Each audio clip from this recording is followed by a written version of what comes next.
તો મિત્રો તમારું સ્વાગત છે મારી યુટ્યુબ ચેનલમાં. આજે આપણે વાત કરવાની છે પ્રધાનમંત્રી ઉજ્જવલા યોજના વિશે.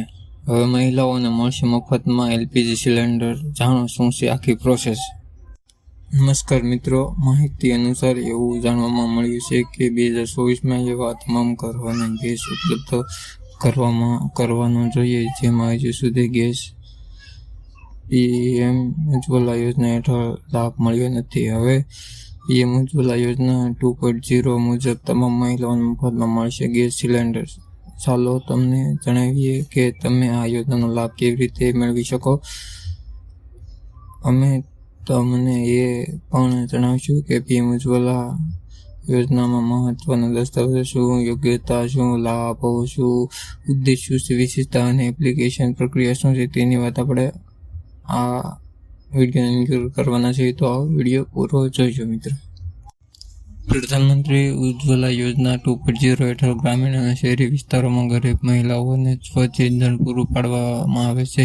આ યોજનામાં મહિલાઓને મફત ગેસ સિલિન્ડર, ગેસ ચૂલા અને પ્રથમ ગેસ રિફિલ આપવામાં આવે છે. આ ઉપરાંત ગેસ રિફિલ પણમાં સબસિડી પણ છે જે વિવિધ રાજ્યોમાં 200 રૂપિયાથી લઈને 450 રૂપિયા સુધી હોઈ શકે છે. યોજના હેઠળ લાભાર્થીઓ માટે કેવાયસી કરવું ફરજિયાત છે. આ યોજનાનો ઉદ્દેશ શું છે?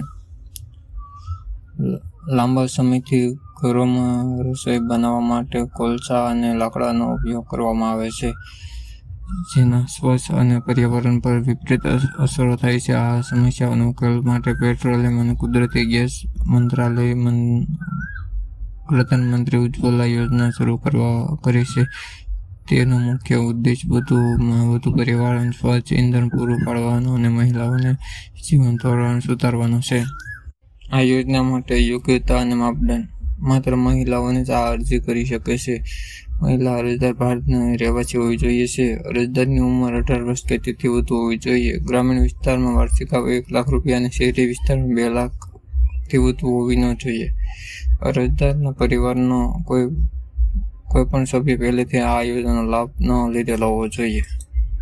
આ યોજના માટે જરૂરી દસ્તાવેજ: આધાર કાર્ડ, સરનામાનો પુરાવો, રેશન કાર્ડ, આવકનું પ્રમાણપત્ર, વર્તમાનમાં જે મોબાઈલ નંબર છે તે આપવાનો રહેશે, બેંક ખાતાની પાસબુક આપવાની રહેશે અને પાસપોર્ટ સાઇઝના ફોટા.